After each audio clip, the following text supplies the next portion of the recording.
I'm Thomas Umstadt Jr., and with me is Dustin Hammett, and you are listening to episode 1 of the Liberty Buzzard, a podcast where we pick apart the news along the highway of American culture. This is our brand new podcast. Our very first podcast. Please don't mind the awfulness. We'll be good around episode 20, we promise. So, Dustin, what's in the news today? Oh, well, I'm scrolling through the Twitter feed. Apparently, Michael Moore is teasing a secret project involving Donald Trump. So that's pretty exciting. Can't wait to see what that's all about. And then Texas Monthly has an article out called "We Tasted Chipotle Queso, So You Don't Have to." So I'm interested to see the death rate on how many people actually tried the Chipotle Queso. I tried it once, and it did not work out well for me. How about you, Thomas? What do you got? I have not had Chipotle queso. I do find queso, though, to be a fascinating dish. So Tex-Mex comes from the combination of the two cultures that make up Texas. So in the early days of Texas, you had people from Mexico and you had people from Germany. And they blended into Texans, and Tex-Mex emerged from people who had German parents and Mexican parents, or a German parent and a Mexican parent. And they took Mexican dishes and they asked the quintessential German question, which is, what would this dish taste like if we covered it in melted cheese? So, God bless them. It was a beautiful question. It's like really many things need to be asked the question. What would this pizza taste like if we covered it in cheese? Although I guess the pizza's already covered in cheese, but you could dip it in liquid cheese. It may actually make it better. And so queso as a dish is actually more similar to fondue than you might think of, like, hey, let's dip this in melted cheese. And it's a wonderful thing. I think it pretty much is fondue, but did fondue precede queso or did queso precede fondue? I'm going to be honest with you. I really don't know the history of queso. I'm going to have to Google it. Yeah, there you go. We'll figure that out. We'll let you know which came first. I'm suspecting fondue came first. That would be my guess, but I haven't looked into it. But yeah, Chipotle, I actually like Chipotle. I don't know if that makes me like a bad hipster. And I have eaten there and not died on several occasions. And since people have been dying eating there, the lines are a lot shorter, which I've appreciated. It's like, it clears out all the riffraff. Only the true fans eat there. But yeah, there was probably a year when I had Chipotle 3 or 4 times a week. One of the people in our office would go on a regular basis, and I would give her money, and she would pick up, Chipotle for everybody. I actually don't mind Chipotle. I actually really enjoy Chipotle. I think their grilled vegetables are really good. I tried their queso just once, and we will not be doing that again. I mean, it was bad. It was really bad, which is sad because you have so many stores in the great state of Texas, and we pretty much have queso perfected. So I don't know why they just didn't go to Chili's and just rip off their recipe. Why they had to make it Chili's? so bad. That's your best queso? Oh, bro. No. Come to South Austin. We will show you what real queso is like. No. My point is that they had several examples of decent edible queso just down the street that they could have gone to, and that they could have reverse engineered. But instead, they made their own queso, and it was just absolutely terrible. Just absolutely terrible. Which is really unfortunate because their chips are really good. They have the lemon-flavored chips with like a twist of lemon or lime in the chips. And the chips aren't bad, which I would love to see those chips combined with a good queso. But we may not get that in this generation of Chipotle. Maybe not. We'll see. I didn't even really read the article. I just like the headline. So Texas Monthly, thanks for being soldiers, going out there and eating the queso for us. Telling us all it's a tough job, but somebody's got to do it. Yeah, it was pretty bad. I'm happy to taste the queso. If any newspaper wants to send me, I will do this difficult deed. I'm looking through a bunch of pictures on this article here, and it's a bunch of people from the Texas Monthly, and they all have really bad looks on their faces. So it tastes like mayonnaise, according to Mike Hall, executive editor of the Texas Monthly. So there you go. From the Texas Monthly, Chipotle queso tastes like mayonnaise. Interesting. I think part of the problem is that when you have as many locations as Chipotle does, skimping on the ingredients actually can make sense because that's your biggest, it's a huge cost center. And so they tweak the formula of something like queso, a million times in a lab to try to get it as cost efficient as possible, which is not something that somebody at your local taqueria is really worried as much about. No, and I think the results are in when you have a queso that's made by bean counters. It's obviously terrible, terrible queso. How about we leave the queso to the chefs and we leave the counting the shekels to the bean counters and not let the two meet? Speaking of shekels, I don't know if you saw this, but Star Wars, the most recent Star Wars movie, Solo, sputtered at the box office. According to the New York Times, it didn't do so well. So it collected, they were hoping it was going to bring in $150 million. They spent $400 million making this movie. And on the opening weekend, it brought in a mere $83 million, which is like Pacific Rim levels of money. So I will say I saw Pacific Rim opening night. I still have not seen Solo, a Star Wars story, which is a big deal, and I'll explain why it's a big deal. I watched, when they rebooted the films after I was born, all of the reboots of the original trilogy, opening night, midnight showing, as soon as I could. I watched the prequels, and I liked the prequels.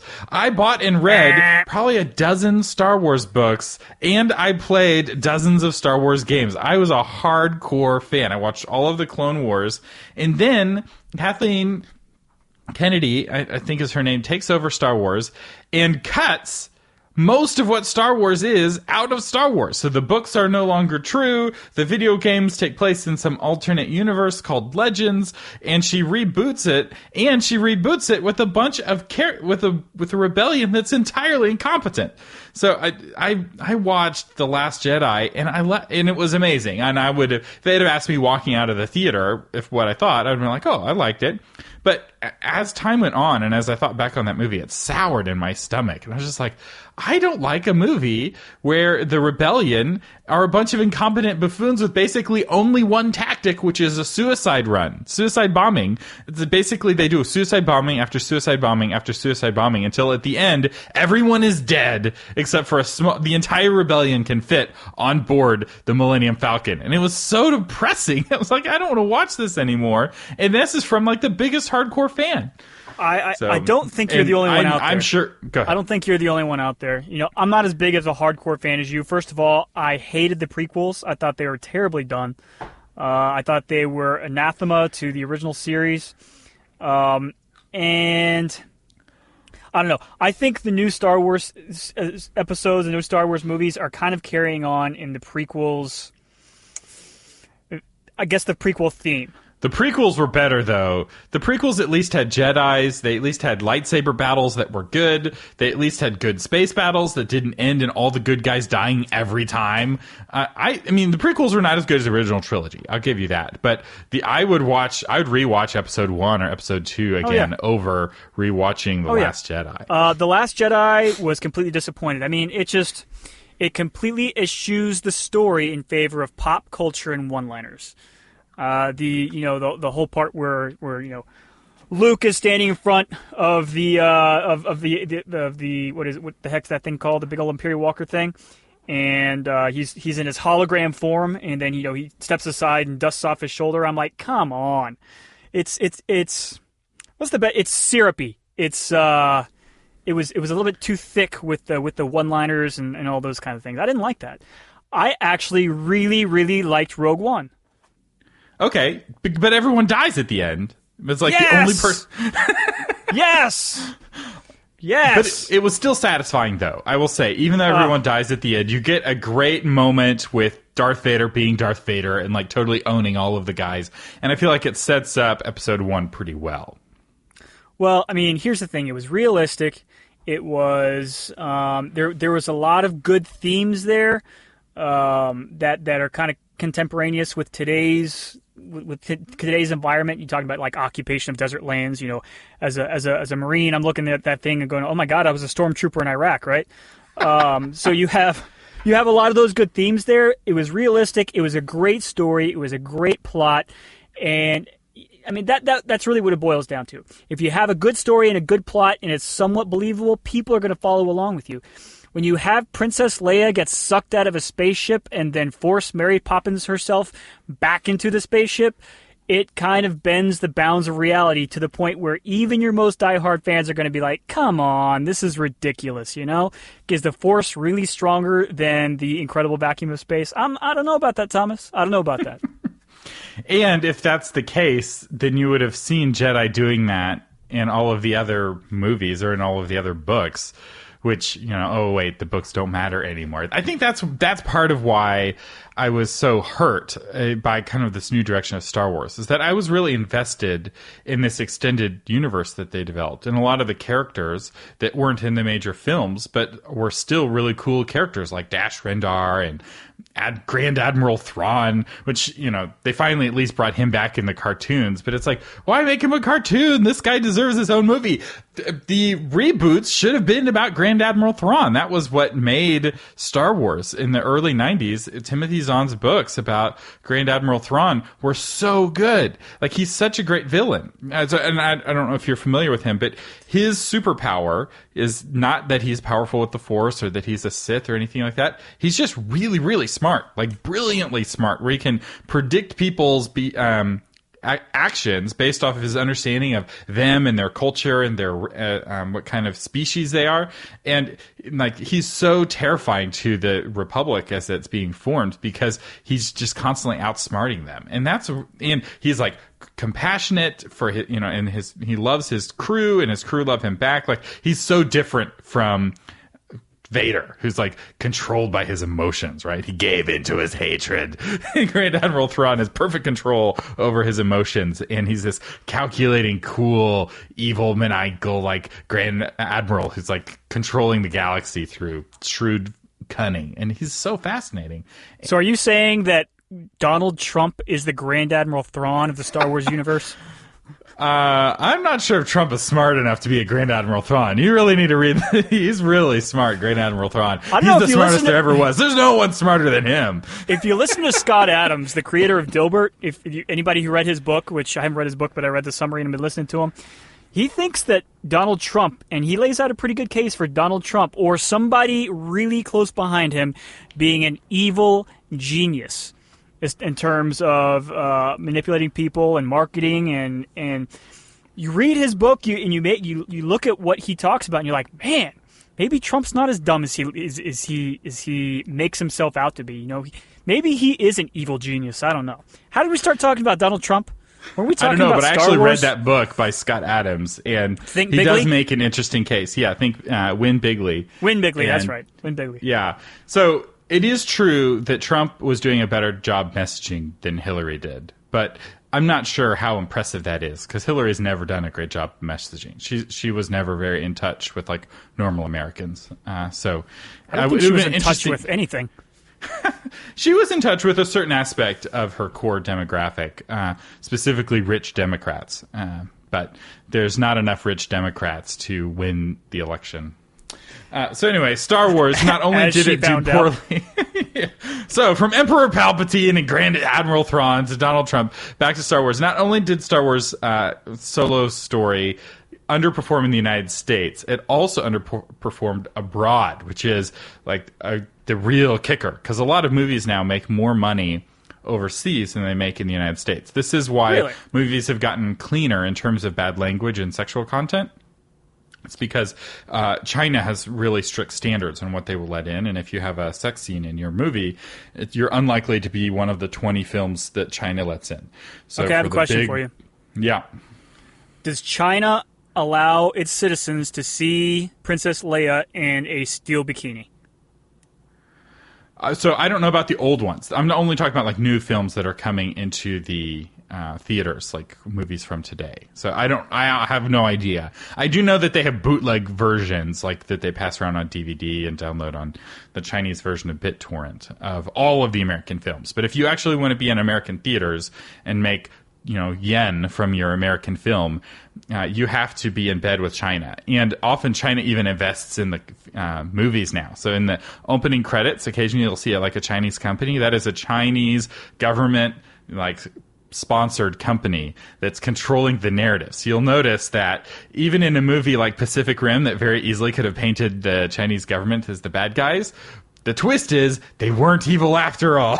So which is very clever. So China, while they're not able to make movies that have global appeal internally, they are sponsoring a lot of American movies that have global appeal. And by doing that, they're able to tweak the narrative and tweak the language. And you don't see the big evil government narrative very often. And if you do, it's only the big evil American government. You don't ever see the big evil Chinese government being a villain in a film. And that's been an interesting shift. And they gave Star Wars a solo story. You know, China and Disney are very close, but yet, being able to be shown wasn't enough. And one narrative that I want to debunk is that it's fatigue, that people are tired of Star Wars movies. Yeah, that's bullcrap. And this is that's totally bogus. I will say, when I was a hardcore Star Wars fan, I was just not just watching the movies, I was rewatching the movies and the books, and I consumed everything that I could find.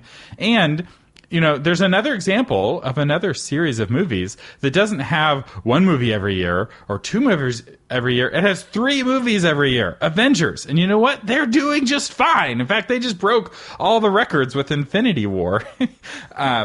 So I don't think that fatigue is the answer. I think that that's a cop-out answer. What has happened is you've alienated your fans by changing the way the show is, the way the story is, the way the world is. And you've gotten away from Jedi being the good guys and the Sith being the bad guys. Everything's so murky now. And I just don't feel like Kathleen Kennedy is a fan of Star Wars. Not the same way that the people making Marvel are fans of Marvel. There are subtle things that they do in Marvel films that you can tell they really did love the source material. They love the comic books these movies came from. And while a movie is different from a comic book, during Civil War with Captain America, they have the famous quote from the Civil War era from Captain America in the movie. Like, they put it almost word for word in the movie, which for a fan like me, it's like, yes, thank you. And you just don't see that sort of thing being done with the Star Wars. They're almost at war with the fans rather than like celebrating this thing with them.